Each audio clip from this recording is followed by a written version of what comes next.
Good morning students. आपके subject EEE first में आज हम नेक्स्ट लेक्चर स्टार्ट कर रहे हैं। और जैसे कि हमने लास्ट क्लास में estimating and costing chapter start किया था, जिसमें मैंने आपको डिफरेंट टाइप के रूल्स बताए थे, है ना, कि जैसे आप मतलब सॉकेट लगाते हैं तो क्या रूल होना चाहिए, या फिर जैसे आप किचन वगैरह में अगर वायरिंग कराते हैं तो किस तरीके से जो आपकी लाइट्स है उनको आपको हाइट देनी है। तो ये सारे रूल्स थे, है ना। अब देखिए इस चैप्टर में अब जो हम रूल्स पढ़ेंगे वहाँ पे हम बात करेंगे इल्यूमिनेशन की, है ना। इल्यूमिनेशन का मतलब होता है इंटेंसिटी ऑफ लाइट, कि जैसे आप कोई भी मान लीजिए रूम वगैरह है, यहाँ पे अगर आप लाइटिंग कर रहे हैं तो एक प्रॉपर लाइटिंग के लिए क्या होना चाहिए, है ना, कि आपको किस तरीके से कौन कौन से फैक्टर्स हैं जो ध्यान देने चाहिए, तो हम यहाँ पर देखेंगे, है ना। जैसे किसी मतलब इल्यूमिनेशन को सबसे पहले क्या है जो इफ़ेक्ट करता है, तो सबसे जैसे आपको मेन इम्पॉर्टेंट है कि हाइट ऑफ लाइट सोर्स, जो लाइट सोर्स है उसके हमको कितनी हाइट रखनी चाहिए कि वो इल्यूमिनेशन अच्छा दे, है ना। जैसे कि यहाँ पे दिया हुआ है कि जब भी हम करते हैं तो लाइट सोर्स की ऊंचाई कम से कम 2.2 मीटर रखते हैं। तो यहाँ पे हम देख रहे हैं कि जो लाइट सोर्स है इसकी जो हाइट रखते हैं हम 2.2 मीटर रखते हैं। देखिए ऑब्जेक्टिव के से भी ये आपके इम्पॉर्टेंट क्वेश्चन बनते हैं कि जैसे सीलिंग फ़ैन है या फिर लाइट सोर्स है, हमें कितनी हाइट पे लगाना चाहिए। तो ये सब ऑब्जेक्टिव के इम्पॉर्टेंट क्वेश्चन है। इनको आप जैसे ये जो भी लैंग्वेज लिखा हुआ है कि बढ़ाने से मतलब जितना ज़्यादा आप हाइट पे बढ़ाएंगे उतनी ज़्यादा इंटेंसिटी लाइट की बढ़ती है ना, क्योंकि जो लाइट होता है वो उतना अच्छे से क्या करता है, स्प्लिट करता है। जितना आप हाइट पे रखेंगे तो वो जो स्प्लिट करेगी लाइट वो उतनी ज़्यादा करेगी और रूम में उतनी ही प्रॉपर लाइटिंग होगी, तो उसे हम बोलते हैं इंटेंसिटी। अब देखिए स्पेस हाइट रेशियो, देखिए जो स्पेस हाइट रेशियो होता है वो 1:2 रखा जाता है, ठीक है। तो अगर जैसे कोई भी मतलब जैसे हाइट है ना, मतलब एक आपको क्या करना है, हाइट है और उसके बाद इधर आपको क्या करना है, लेंथ भी देखना है। तो फिर अगर इसकी जो प्रॉपर अगर हम जो डिस्ट्रीब्यूशन लाइटें होती हैं उनको हम कितना रखते हैं, 1:2 के बीच में रेशियो रखा जाता है। देखिए ऑब्जेक्टिव के लिए आप लोग इनको बस डायरेक्टली नोट करते जाइए कि जैसे लाइट सोर्स है तो इसकी जो हाइट है हम 2.2 मीटर रखेंगे, और किसी भी जगह पे स्पेस हाइट रेशियो कितना रखना चाहिए, तो 1:2 रखना चाहिए, है ना। अब आप जिस भी तरीके से आप मतलब जो भी प्रॉपर एक डिस्टेंस लेना होता है और एक हाइट देनी होती है, तो ये टर्म आपको इम्पॉर्टेंट। अब देखिए जो इस टॉपिक में सबसे इम्पॉर्टेंट है यहाँ पर हम देखेंगे, क्योंकि इसमें क्या है, कुछ फार्मूले हैं और इन फार्मूले से आप या तो आपसे डायरेक्टली फार्मूला पूछा जा सकता है या न्यूमेरिकल्स भी पूछे जा सकते हैं। तो आप इसको थोड़ा सा देखिएगा, है ना।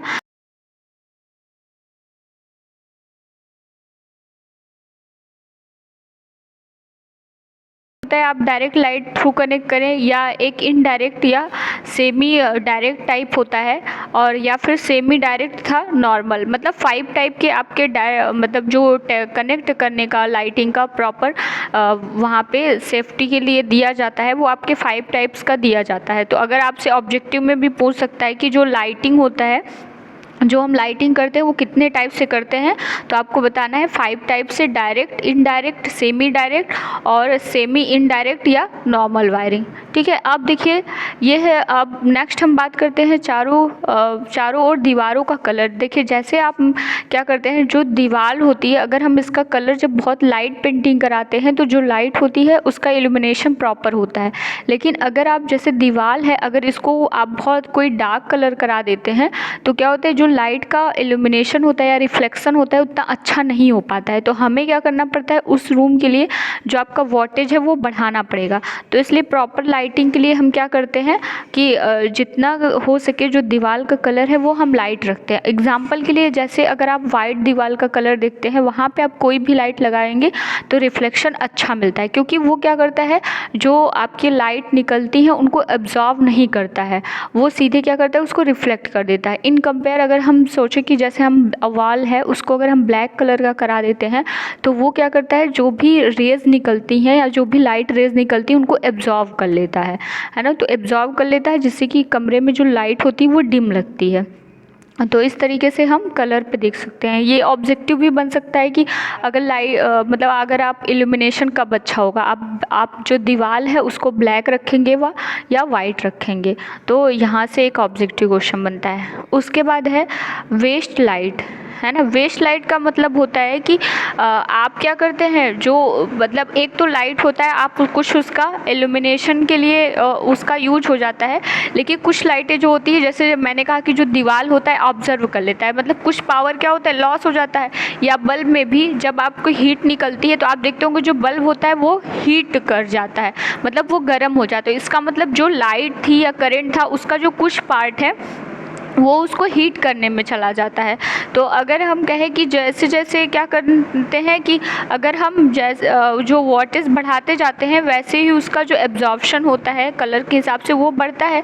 तो इसलिए हमें क्या कर, जितना हम इनपुट पे देते हैं वो टोटल हमें आउटपुट पे नहीं मिलता है, कुछ उसका पार्ट क्या होता है, लॉस हो जाता है।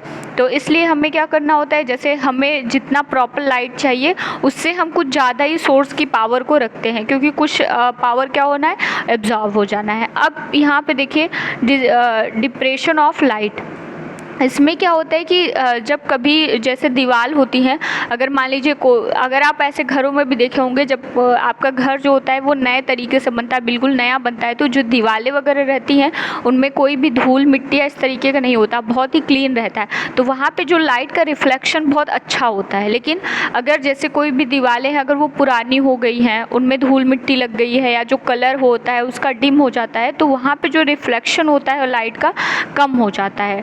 तो इसको ही हम बोलते हैं लाइट लॉस या डिप्रेशनेशन ऑफ लाइट।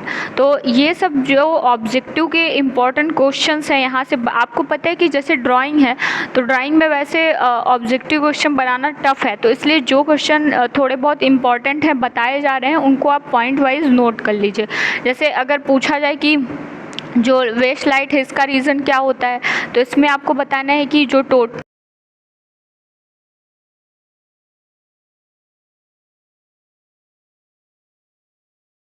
होती हैं, अगर वो अच्छे से क्लीन नहीं होती या फिर मिट्टी धूल की वजह से उनका रिफ्लेक्शन कम हो जाता है, जिसको हम क्या बोलते हैं, डिस्पर्शन ऑफ लाइट। अब देखिए ये इम्पॉर्टेंट है यहाँ पे यूटिलाइजेशन फैक्टर, है ना।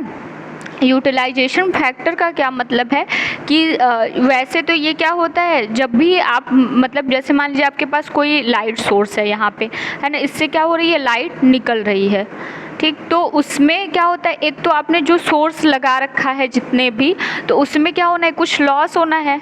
तो अगर हम यहाँ अगर आप यूटिलिटी फैक्टर का फॉर्मूला देखेंगे तो कार्यतल पर प्राप्त कुल ज्योति अपन लाइट सोर्स द्वारा उत्पन्न कुल ज्योति, इसका मतलब है कि जब आप क्या करते हैं, मान लीजिए आपको कोई भी ऑब्जेक्ट या मान लीजिए आपका रूम है, आपने जितने वाट का यहाँ पे बल्ब लगा रखा है आपको टोटल आउटपुट पे नहीं मिल रही है, क्योंकि कुछ क्या हो जा रही है, लॉस हो जा रही है। तो ये है जितना हमको मिल रहा है, मान लीजिए हमने 60 वाट का लगा रखा है तो हमें 40 वाट मिल रहा है, और हमने लगा कितना दिया है, 60 वाट का। तो अगर हम इसमें परसेंटेज पूछे तो आप क्या करेंगे, आपका 2/3 हो जाएगा, तो आपका 6.66 कुछ % हो रहा है। तो इसका मतलब जो आपका लॉस हुआ है, मतलब 100% को अगर हम पूरा माने तो कुछ क्या हो गया, लॉस हो गया है। तो यूटिलिटी फैक्टर क्या करता है कि आपका जो लाइट है जितना या लॉसेस हुआ है उसको कैलकुलेट करता है, ठीक है। अब देखिए, अब ये इसमें रीजंस क्या हो सकते हैं, एक तो लाइट ऊंचाई का, एक तो सोर्स की हाइट होने पर लाइट का फैलाव नहीं हो पाता है। दूसरा है कि उस जो स्पेस आपको हमने बताया कि 2.2 मीटर रखना चाहिए, है ना, हाइट, और जैसे 1:2 रेशियो रखना चाहिए। मान लीजिए ये आइडियली नहीं हो पाते हैं, या फिर जो दीवार है उसका कलर, ये सब क्या करते हैं, इफेक्ट करते हैं। मतलब ऐसे यहाँ पे आपको रीजंस ढूंढने हैं जिसकी वजह से लाइट कुछ क्या हो जाती है, लॉस हो जाती है। देखिए ये बहुत ही इम्पॉर्टेंट फार्मूला है, आपको बार बार बता दे रही हूँ मैं कि आप अगर ऑब्जेक्टिव के लिए आपको ड्राइंग में है तो आपको जो कुछ चीज़ें इम्पॉर्टेंट लग रही हैं उनको आप अच्छे से प्रिपेयर करते हुए चलें। उसके बाद नेक्स्ट है आपका डिप्रिशिएशन फैक्टर, हॉर्स गुणांक। देखिए अभी हमने यहाँ पे पढ़ा था कि हॉर्स क्या होता है लाइट में, है ना, मतलब कि जो आपकी लाइट होती है जब वो वेस्ट हो जाती है, या फिर मतलब जब आप क्या करते हैं, लाइट लगाते हैं तो उसमें क्या होता है, कुछ कुछ ऐसी रीज़न जैसे कि कलर वगैरह की वजह से या धूल पड़ जाना, या फिर अगर दीवारें पुरानी हो जाती हैं तो उसमें लाइट का क्या हो जाता है, हार्श हो जाता है। अब यहाँ पे हम क्या वही हार्श फैक्टर निकाल रहे हैं। अब हम इसको कैलकुलेट कैसे करेंगे ये देख रहे हैं ना, कि अगर मान लीजिए हमने 60 वाट का बल्ब लगा रखा है, तो जैसे भी जो भी रीज़न है, चाहे धूल मिट्टी हो, चाहे कलर की वजह से या गंदगी हो, उसकी वजह से कितनी लाइट एब्जॉर्ब हो रही है, अगर हमें निकालना है। तो अगर हम डिस्पर्शन फैक्टर या अनुरक्षण गुणांक इसको बोलते हैं, वास्तविक प्रतिदीपन या पूर्ण स्वच्छ दशा में प्रतिदीपन, मतलब आप एक क्या करिए, एक तो पहले फ्रेश रूम में आपने उस लाइट सोर्स को लगाया, तब वो कितना इंटेंसिटी दे रहा है, और एक नॉर्मली जैसे कि आपकी जो दीवार है वो पुरानी हो गई है, प्रैक्टिकली जो आपकी दीवार है इस टाइम पे उससे कितना इल्यूमिनेशन मिल रहा है ना। तो ये भी क्या है, टोटल है ना, अपॉन प्रैक्टिकली जो कि आपको आउटपुट मिल रहा है। तो यहाँ पे अगर आप दोनों ही फैक्टर देखेंगे, देखिए ये जो इसकी वैल्यू दी है यूटिलिटी फैक्टर की 0.4 से 0.6 तक होनी चाहिए, ये वैल्यू भी इम्पॉर्टेंट है। तो आप देखिए ड्राइंग में जो मुश्किल से कुछ फॉर्मूले या फिर कुछ ऐसे पॉइंट्स मिल रहे हैं उनको आप बहुत ज़्यादा फोकस करके चलिएगा, है ना, क्योंकि इससे आपका नंबर इंक्रीज हो जाएगा।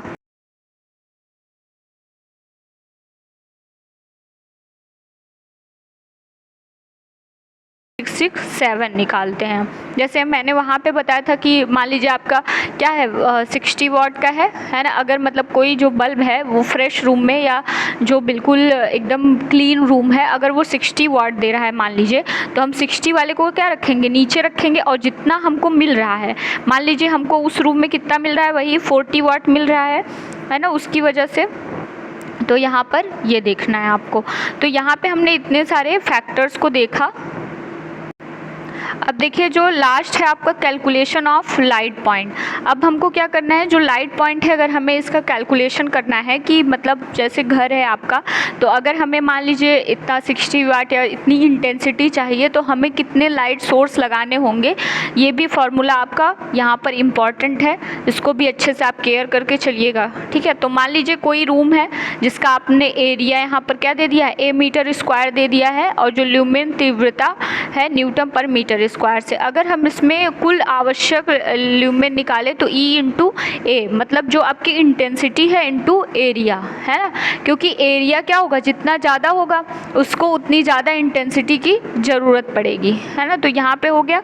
अब अगर हम कुल फ्लक्स निकालें तो EA अपान P, मतलब आपका जो वो आपने हार्श फैक्टर या डिस्पर्शन फैक्टर निकाला था इनटू यूटिलिटी फैक्टर, तो आपने उधर जो फैक्टर पढ़े हैं और E इंटू ए ये कर देंगे। और यहाँ पे अगर आप निकालते हैं क्या, लाइट सोर्स का अगर n नंबर ऑफ निकालते हैं तो कुल आवश्यक ज्योति अपॉन निर्गत ज्योति तीव्रता, मतलब आपको चाहिए कितनी और आउटपुट कितनी मिल रही है। तो ये रहा हमारा फॉर्मूला।